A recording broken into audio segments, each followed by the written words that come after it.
Well, today we're going to be doing a little Goathollow prep tech. He's doing a little thing. Let me bring you over here, get you a little better view. What you got here is a Buffalo forge, Buffalo in New York, and we actually have a separate blower for this, but it's a hand crank forge. You guys follow Yankee Prepper. You might have seen him playing around with a forge and a fellow that he met, and it kind of gave me an idea to enter in Goathollow's prep tech video. Now, I don't have really very good charcoal for this. I'm just using just natural lump charcoal.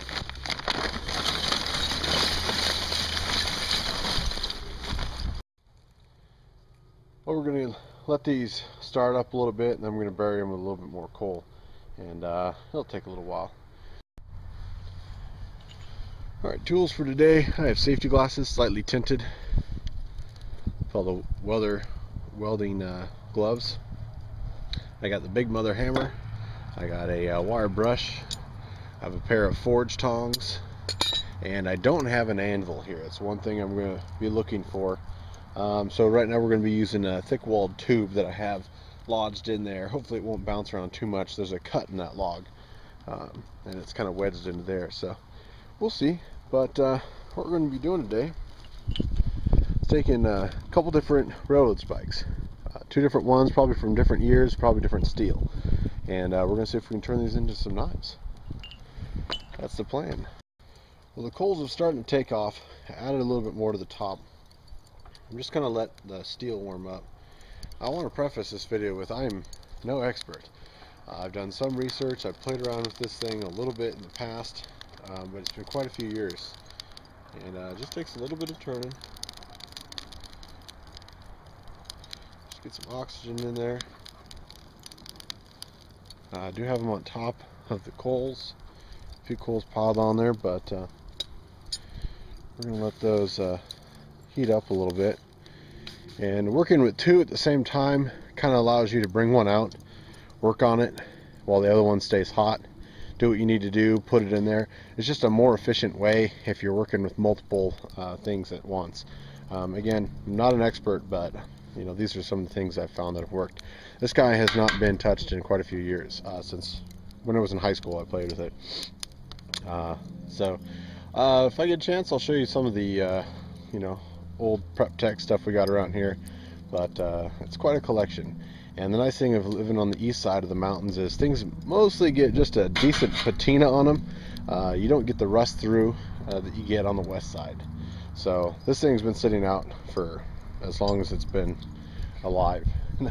I haven't seen a year on here, but if I get a chance, I'll look, see if I can find a year on there. But we've had it for years. Used to use it for horseshoes and you know, assorted things like that.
Alright, well, ideally what you do, like with some of the other knife making, is once I got this pounded out, I would just let it cool.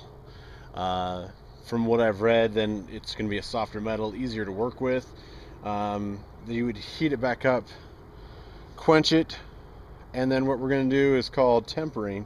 And we're going to I'm going to leave the handle probably out and try and just put the spine in. And what I've read is basically a straw color. I want to get this kind of a yellowy golden color back, and then quench it again, do that a couple times, and sort of heat treat it. There's also, you can put it in the oven for 400, quench it, pull it out, and do it that way. So I don't know, this is one of the first ways to do it. There's a couple different techniques, but while I've still got some coals left, the bigger one, I don't think I'm gonna have enough coals to heat that up and get that into a knife today, so I'll go buy some more coals and we'll try it again. But so far it's looking pretty good. The one mistake I made, if you can see on there, make sure I'm on camera, is the hook for there I left up and down because it was easier to put on the anvil, but that makes the knife sideways, so I have an L on here, so not quite sure what I'm going to do with that.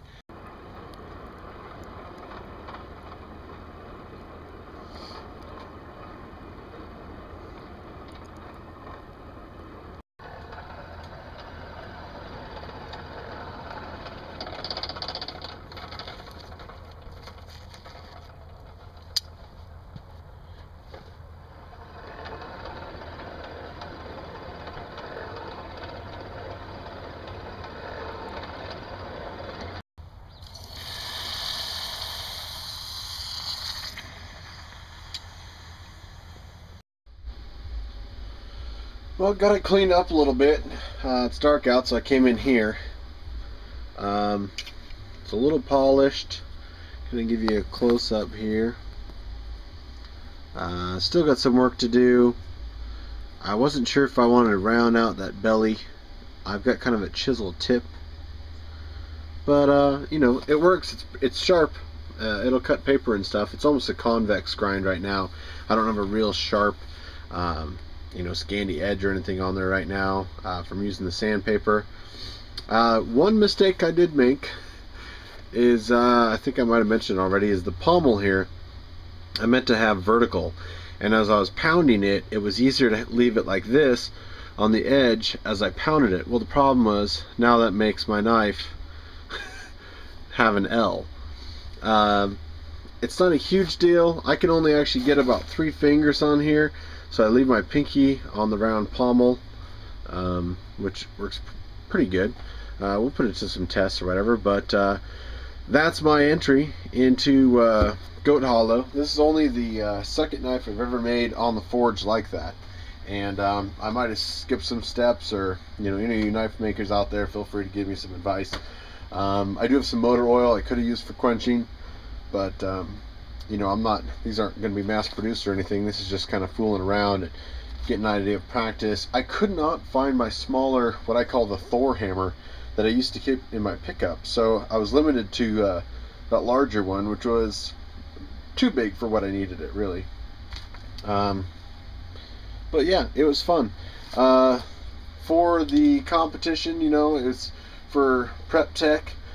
You don't have to be a knife maker. Having a forge like that, you could easily do repairs, make tools, obviously horseshoes. I do have to get an anvil still. If you had the right anvil, you could sit there and make nails, building materials for people out of some solid stock. We've got a good amount of old metal laying around that, you know, I could make quite a bit of things for people. So yeah, that's my entry, and it was fun. Thanks, guys.